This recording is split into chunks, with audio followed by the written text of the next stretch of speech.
Bahrain 55.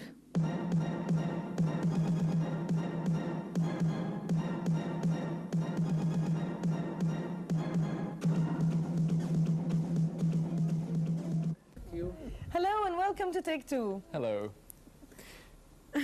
Aren't they gorgeous? I forgot what am I supposed to say. We do another take. Okay, another take. Stand by. Change the location. And cue. Hello and welcome to Take Two. Hello. Aren't they gorgeous? They're lovely. I'm just thinking what my children will think when they see me carrying here And Rosie here. Rosie. Well, you better have both because you've got two children. Yes. Anyway, we're at the BSPCA's Animal Sanctuary. But before we look at the sanctuary, We're taking you shopping, but a special kind of shopping, isn't that right? stay with us and enjoy the program. Yes. Oh, look at them.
What are we going to look at today?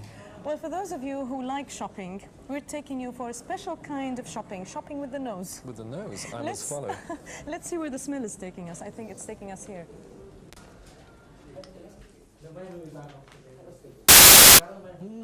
Isn't it nice? Gorgeous. Beautiful. Beautiful. You know something? I read once that there are 4 basic characteristic attitudes toward fragrances. One of them is people who are not bothered about using perfumes at all. They simply use soap for personal hygienic reasons.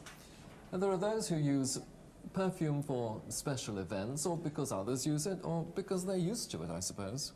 Yes, and there are the brand name users. They simply use a certain brand because it's more luxurious and they can afford paying for it. And there are those who select perfumes to match their moods or their feelings or their personality. Well, to be frank with you, I'm not quite sure which group I belong to. Do you know which group you belong to? I don't know, but I like this. You do. It's nice. It's very good. Well, whatever group you belong to, please come along with us. We would like you to know more about a very popular Arabic oil perfume here in Bahrain or in the Gulf in general. And it's called oil oud, known better in Arabic as dihn al-oud.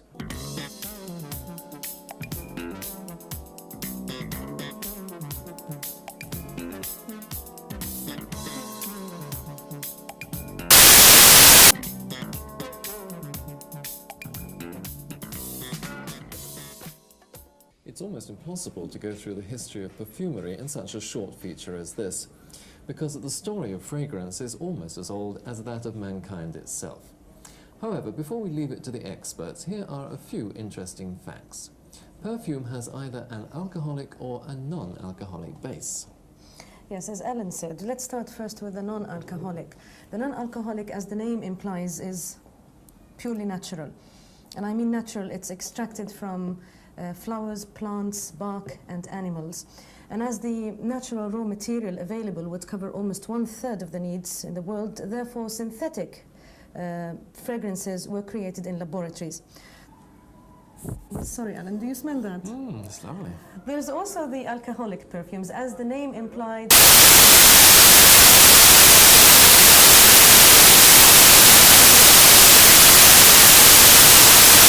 Of course.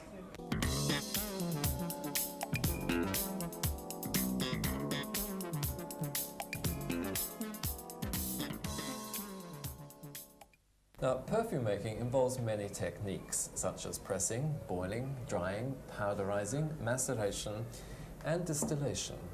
It was the Arabs back in 980 that invented the process of distillation, a skill that's proved of great value in perfume making.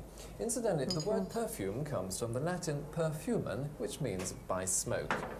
But it was the Europeans in the 15th century who introduced alcohol into perfume. Well, what actually happened 12 years ago, Bahraini perfumers here, or perfumers in Bahrain, asked perfume factories to provide perfumes, international and popular perfumes, before they are mixed with alcohol. And the result was, of course, going back to nature.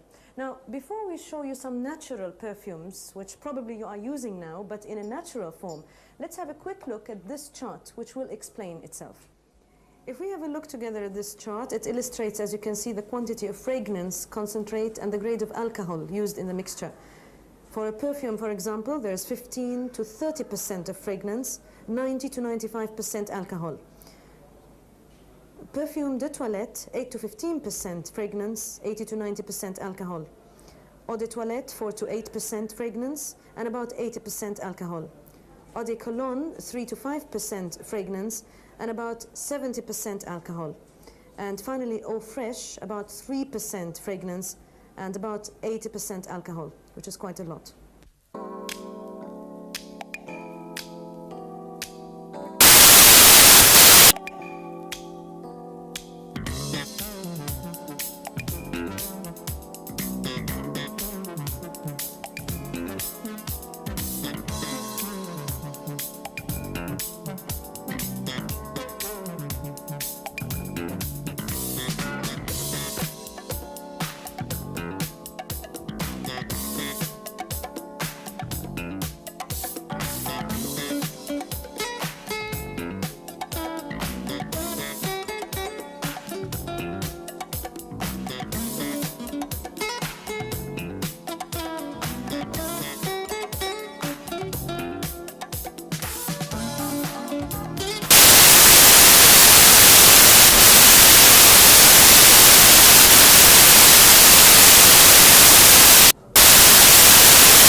Food menu, but a perfume menu. And I see here opium. I use opium. Sure. Can I see your natural opium? Sure. And compare it to the...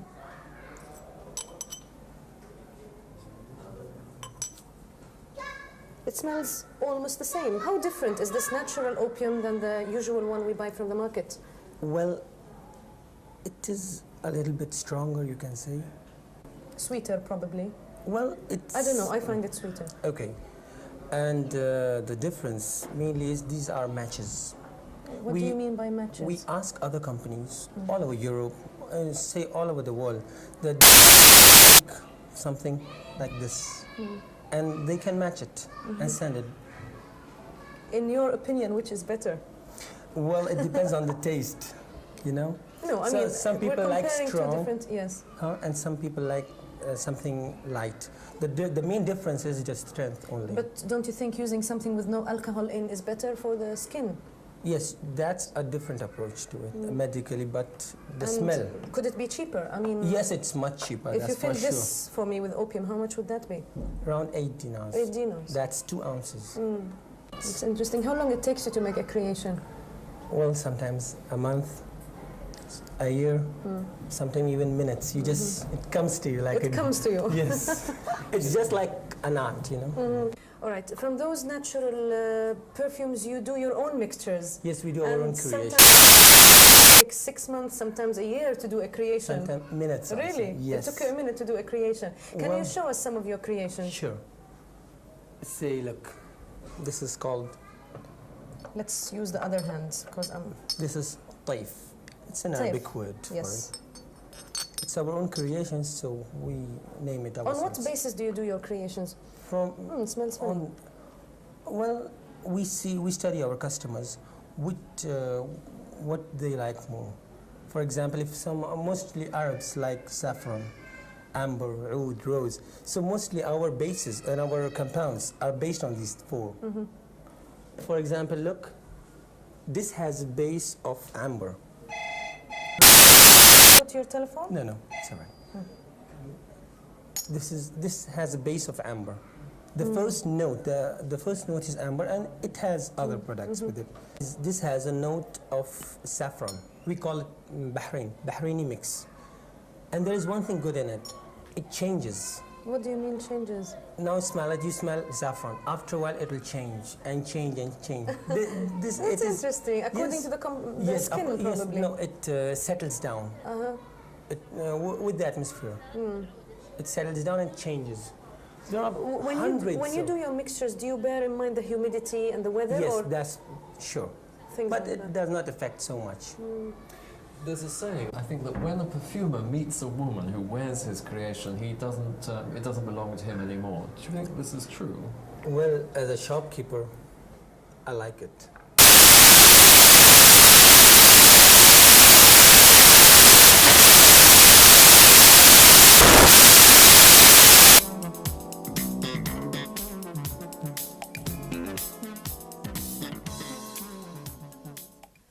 I think what's inside here is worth 30,000 BD, Well, with yeah. or without discount. Well, with discount. All right. I hope this is not very heavy. No. Now, this is taken from it's an actual oud tree. Yes. How come does it look like this? Is this the inside or the outside? No, it's the trunk itself, but we have chipped off the wood on it. Why? Because it did not contain the oil in it. So we had to chip it out, and that's why this shape has developed. Look, it has different shapes. Yes. Because the place oil has reached, it is oud, and where it does not reach, that is wood. Tell plain me wood. more about the oud tree. What's so special about it? When do you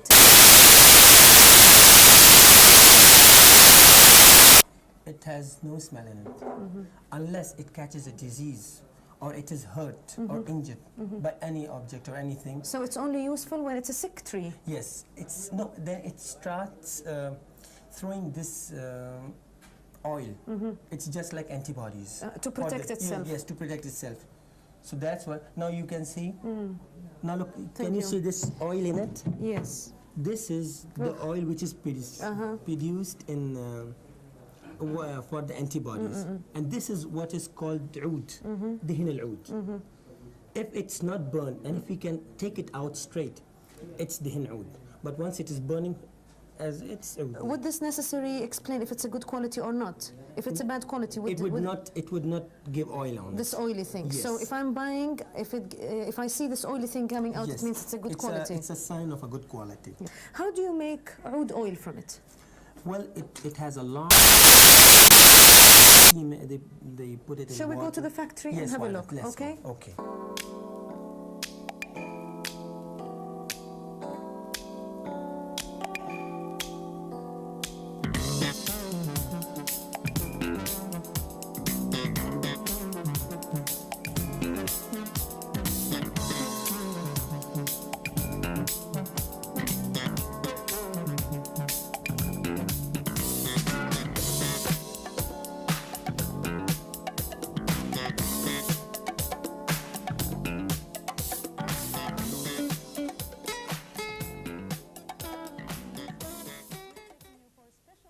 Okay, you see the difference between what they are separating. You can see the color clearly. That actually the lot was mixture of these two. What has been once in the process, what we are doing, Yes. and condensing, the oil which comes out from this will transfer into this. Then we will lose amount of oil. So we have to separate So it's this. better for you to separate To separate it, yes. You're walking on it. Can we walk on it? Oh, sure, no problem. Walk on it 200,000 worth before Well, we will also crush it with a machine. You have to do the process. to make it Yes, in small. the process, yes. Now tell me, is this really worth 200,000? What we're standing I on? think more also. Really? Yes. And sorry. It's not the best oud, presumably. No, it's the oud which is used to take out the oud. It's the medium quality. It's And preferable. it's already, the low quality has been taken out from this lot I see. already. And then packed in those bags. And We you take- collect them here. You yes. collect them, and what's the next stage? We then crush it. in a special machine we have got.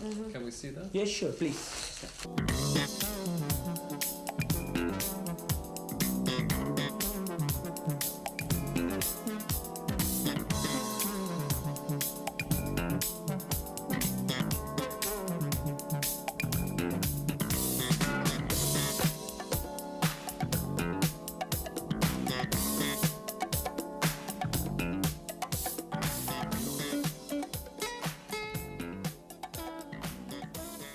This is the next process after crushing. We put the oud in big containers and then we heat them normally. I assume this is the container. Yes, that's the container. But this gas is not normal. You see there are two ends for the outlet. We give a special combination of gases just to produce a special type of heat.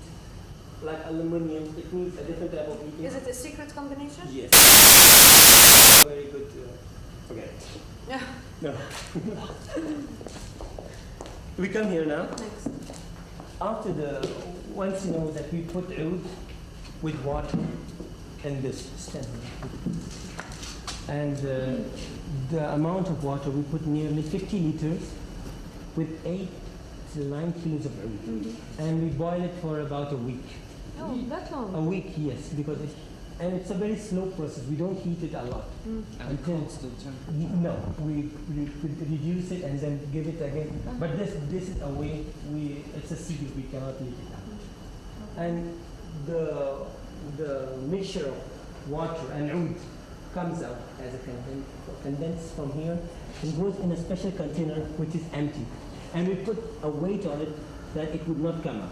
To keep the temperature of this water normal, since there is hot steam coming out of it, the temperature rises automatically. So what we do, we have got a compressor on the other side of the factory which supplies cool water, and there is a drainage of this contact. So we open it, we drain out the water, and meantime the cool water is coming inside it on the spot. This is a very important thing for the process, or the oil will burn. If we don't do this, the oil inside will burn automatically. And it will give a different smell. And after a week, we will remove this. It will be filled with water. So it's a distillation process. Yes, There's water here. Yes, but a very old method. We have tried new methods. It did not work. We had to stick to our old method. We tried Europe. All over Europe we have tried. We have reached up to America, but they could not give us a process, because once we do it artificially, the smell of the oud is a little different. So we would prefer this. It's a real hard time, but it's good. So you end up with a liquid inside this? Liquid, a mixture of water and oud. So is he separating now the water from the oil? Yes, there is a little bit of Afterwards, after say about half or 1 hour doing this, about say 2 to 5 grams of oud will be collected in this. Is there a machine that could do this thing, or you prefer the hand? Well, we have tried many ways, but the best way, which is the natural way. The natural way. Yes. Can you smell the oil now, or it doesn't have a smell yet? Smell it. Can't you smell it? No, to be frank with you, because we've smelled a lot in the shop, so I think I'm saturated with the perfumes. I will show you the extract of it. We go in, we have got a bottle filled up with this. Look at this. If you see these sides, it's starting to collect. Oud is collecting, and this is water. What will he do? He will throw the water back, and now this is...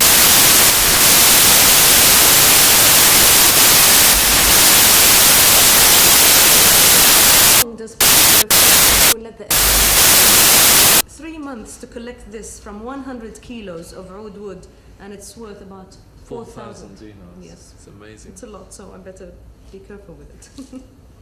But now we thought you might like to know a few questions and answers to do with tonight's subject.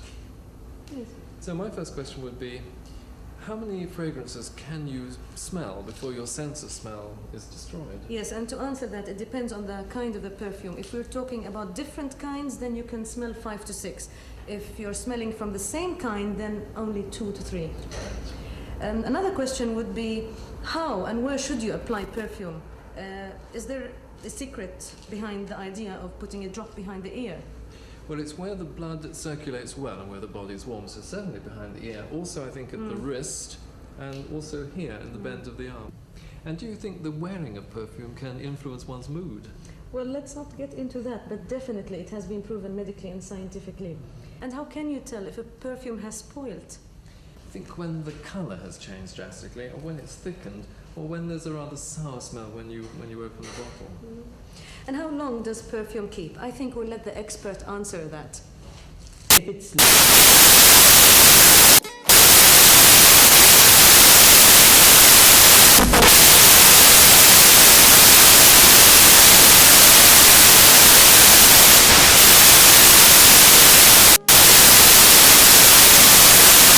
and even if it's locked in, it's not that good unless it's open in air. In open air, it gives a better result. All right, take your oud back. I'm getting dizzy. I really got dizzy after smelling all these perfumes. Well, then why don't you take a glass of cold milk? Really? Is that good? It will lessen your headache. Next time you go shopping, give it a nose.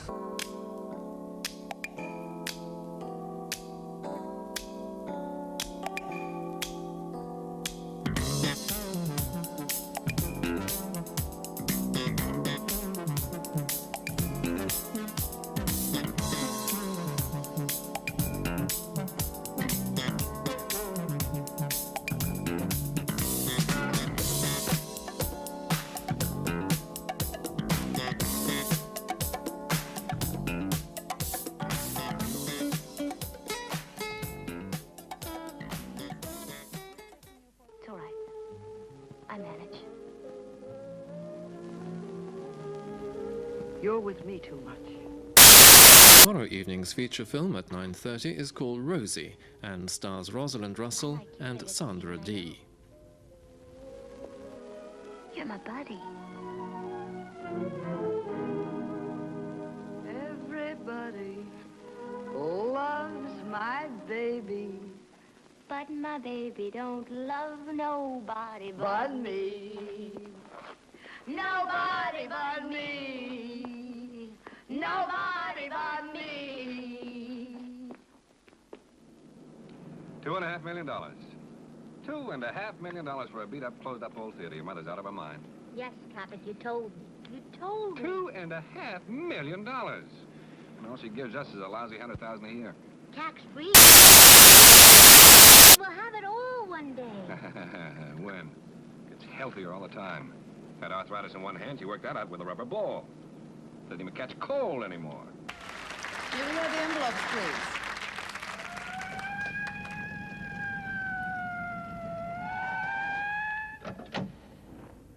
Okay, who stole the envelopes? On Sunday evening, you can see a special program devoted to the work of stunt men and women who double for actors in films. I believe him. Well, let's see here. Bear with me 1 second. Okay, the first honoree for the best vehicular stunt in television is from Hardcastle and McCormick. You and the horse you rode in on. Stephen J.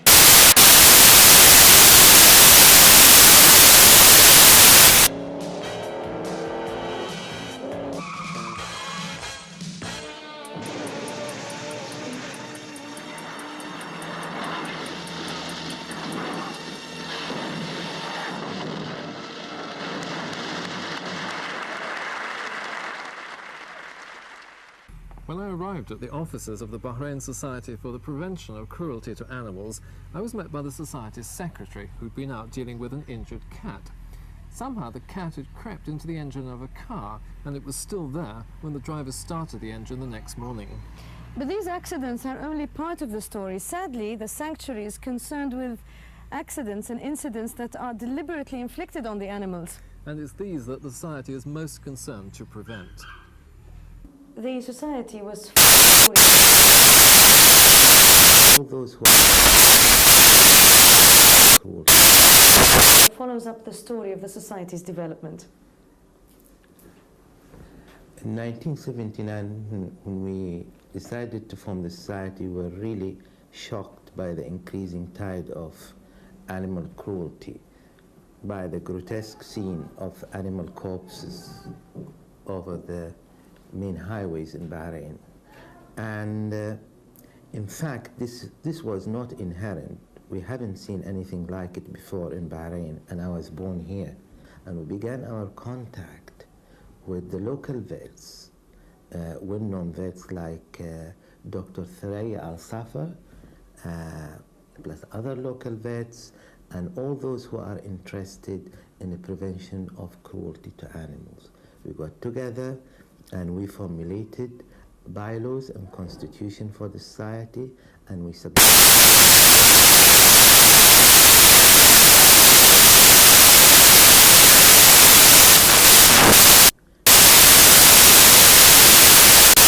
various fields, education of both Europeans and Bahrainis in the society.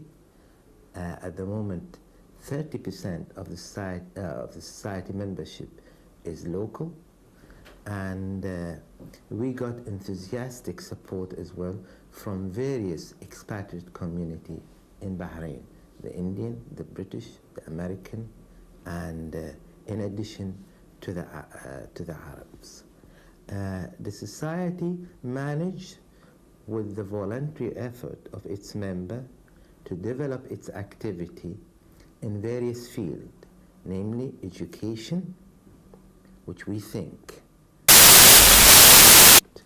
because basically when you think about cruelty to animal, it emanates either from ignorance or fear. And children are made to fear dogs right from the word go, in addition to doctors, by the way. This creates some sort of stress or fear when you see an animal approaching you. And that's, I think, in a sense, is one of the main causes for unwarranted cruelty to animals that we see from time to time.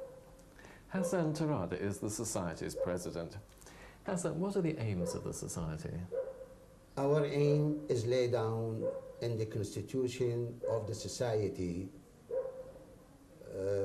just to encourage and persuade the citizen to look after the all animal. How successful has the Society been to date? I believe people start giving us support, not like before. And I think we just a step going up. Ministry and other authority people, we are receiving full cooperation from them, plus the citizen.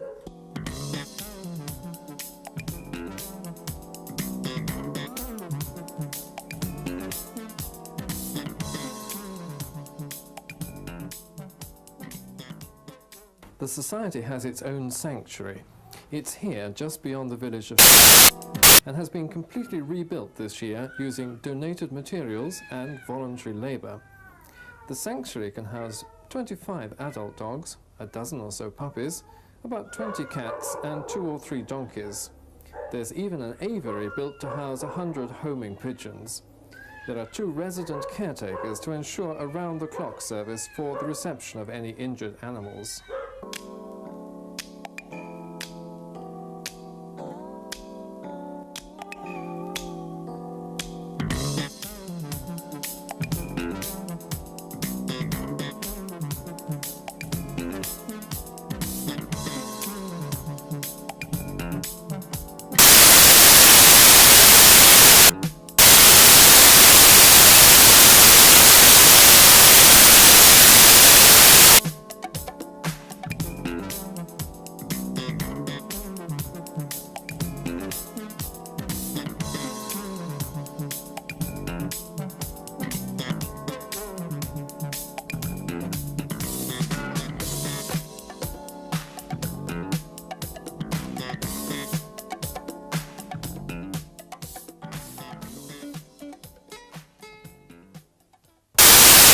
Is the Society's Vice President with overall responsibility for the sanctuary.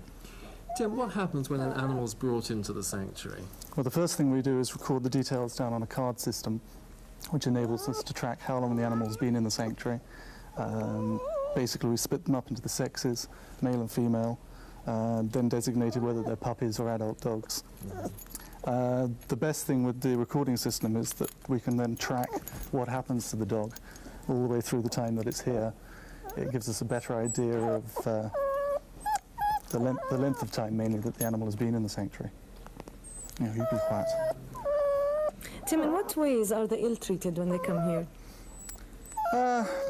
I think now, perhaps, it's not such a relevant question. I mean, in the past, we've had horrific cases. Let me carry on.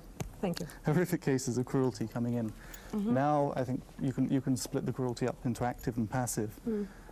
In the active category, you'll have dogs with their ears cut off, with their tails cut off, other animals that have been deliberately run over, this sort of thing. In the passive section, you get perhaps have been left on the end of a wire noose where the wire cuts into their skin. It happens. I mean, it happens anywhere. I don't think the incidence of it happening in Bahrain is any greater than it would be anywhere else in the world. Maybe it likes you more. Yes. But it's a problem, but it's probably not as chronic as it used to be. I hope that the effect of the sanctuary or the BSPCA over the last few years has encouraged people to bring us animals before they can fall into this trap. So it's an improving situation. It still happens, but it's not as bad as it used to be, put it that way. I think it's hungry. Or Yeah, having we'll some park it pain. in a minute. She's away from her mother, that's why. Oh, that's your mama.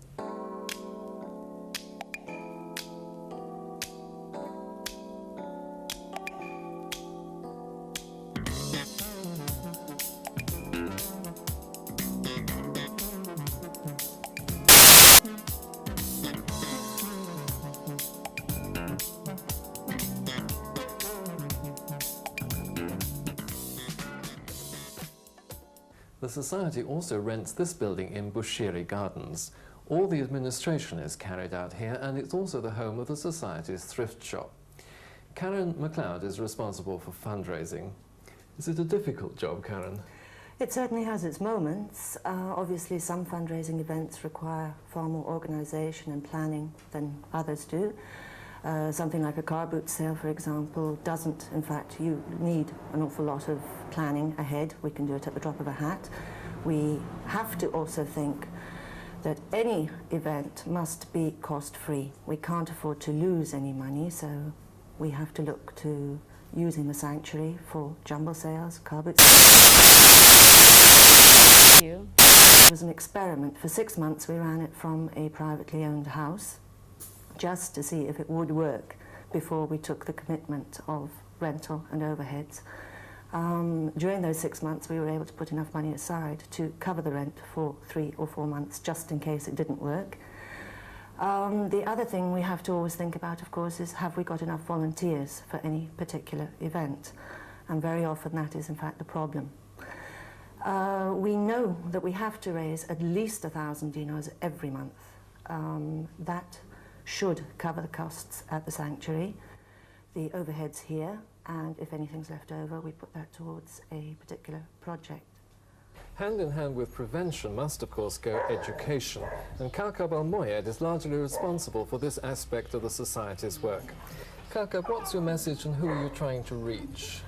Well, first of all, I would like to thank you for giving me this opportunity to express what I feel is the most important objective to reach children. Where we're aiming to reach the younger generation, and we're trying to instill them or to teach them how to deal and interact and appreciate animals in general.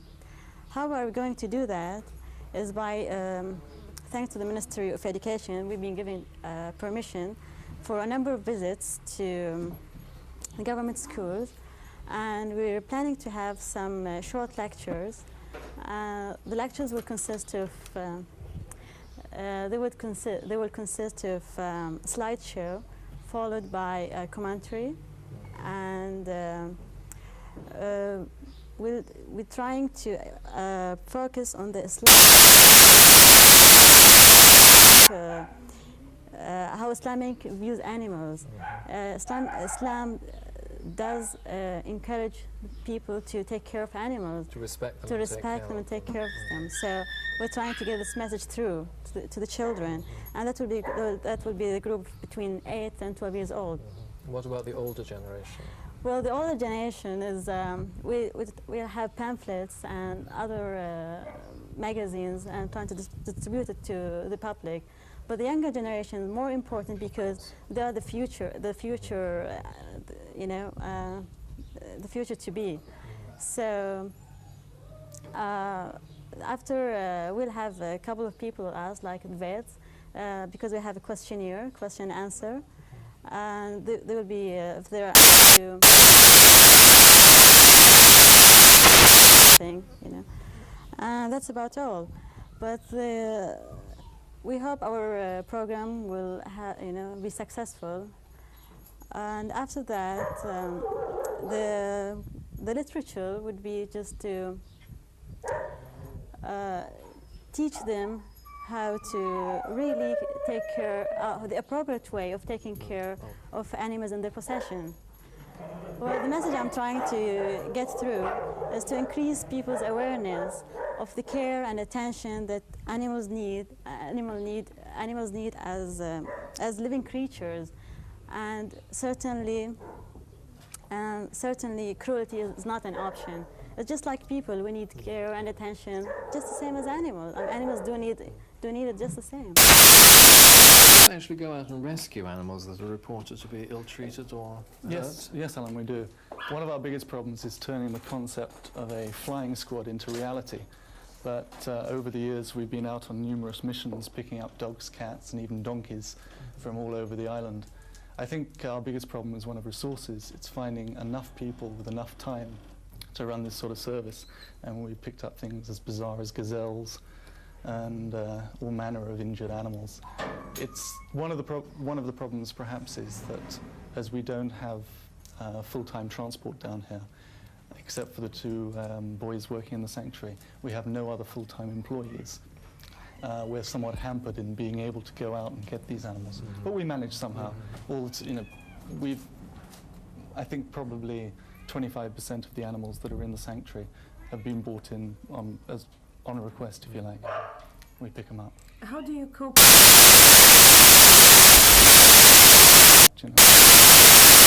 At the moment, we're running almost 100% over capacity on the dogs and about 50% over capacity on the cats. Basically, we look at the animals with a view to how easily it would be to house them. You've got to look at the age of the animal, the temperament of the animal, and the condition, obviously. And then we will, over a period of time, make a decision as to who goes. And whatever is in excess, we will have humanely destroyed by one of the vets. It's definitely the saddest aspect. And what happens when someone does offer to rehouse an animal? Can you keep in touch with them? On an informal basis, we have always reserved the right to inspect an animal in its new houses. We also ask sometimes people to bring the animal back after a period of 2 or 3 weeks, so we can see how they're getting on in their new home. And I think basically, any animal that's housed from here, we will always stress that should if it doesn't work out, and it's a relationship at the best of times, bring the animal back. You're registered? Yes, we have a registration system. In fact, at the moment it is running for the dogs. We charge a fee for it, for which we issue a tag, a numbered tag. We run full records on the animal, various questions on what would happen if the animal comes into our possession without being able to reach the owner. And we hope that, in the event that an animal goes missing, if it comes back into the animals that are coming through here, we'll be able to put it back together again with its family very quickly. But what about the future? How do you see the society's role in the 1990s? The society's role in the 1990s is that of expansion of services. We need to expand our services to cover, as I said, educational areas, and the education is aimed not at just preventing cruelty, but at the same time increasing the awareness of the indigenous population.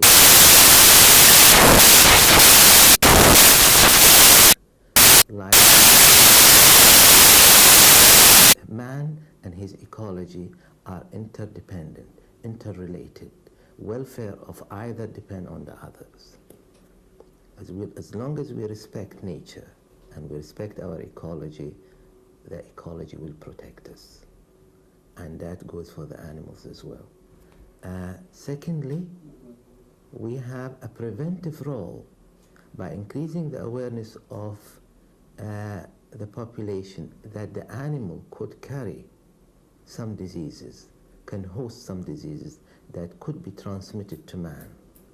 Will be able to help, to contribute in the health services in Bahrain. In addition to that, there is the public preventive factor, like prevention of introduction of rabies in Bahrain. Bahrain is an island. It's midway between east and west. Any lackness of any lack or slackness of awareness in the prospect of transmission of this sort of disease to the indigenous animal population in Bahrain, and we are in trouble. Fortunately enough, we haven't had a single case of rabies for 30 years, but we are surrounded by countries that are not rabies-free. And the introduction of this deadly virus disease can easily happen without further legislation at the level of the official, in the form of quarantine, in the form of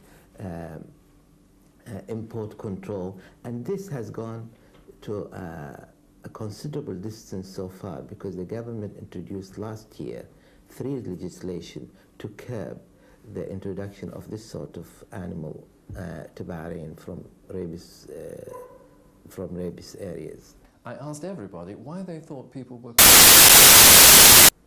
Because I think hasn't been educated well to look after the animal.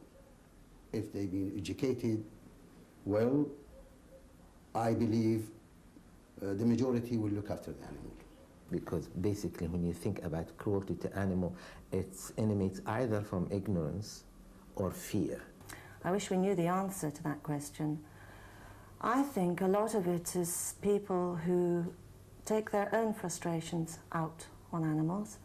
I think possibly children who've been shouted at home, humiliated perhaps, got into trouble about something, will take it out on a defenseless animal. I think possibly people who can't express themselves very well and get frustrated, they also tend to ill-treat animals. Then I think there's a boredom element.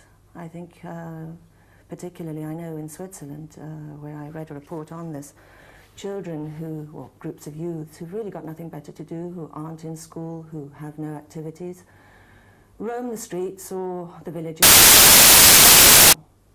And I think they find an animal, defenseless, it's not going to answer back to them, and I think they take it out on them. Much of the cruelty displayed by man towards animals in the past was motivated by greed rather than by a deliberate desire to inflict pain. Skins, furs and tusks made many a hunter rich. This form of exploitation has now largely been controlled, and many species are protected by law. However, it's a sad fact of life that around the world man continues to inflict senseless acts of cruelty on defenseless creatures. In its work with and for animals here, the BSPC aims of the respect that should be shown to all living things. And finally, this is Sherry. And the people here at the sanctuary think that she's pregnant, but if she's pregnant, she's expected to deliver in how long? Within the next 2 months. Oh, within the next 2 months. And we'll let you know in due course. We hope you've enjoyed tonight's Take Two. Yes, join us again, same time, then goodbye.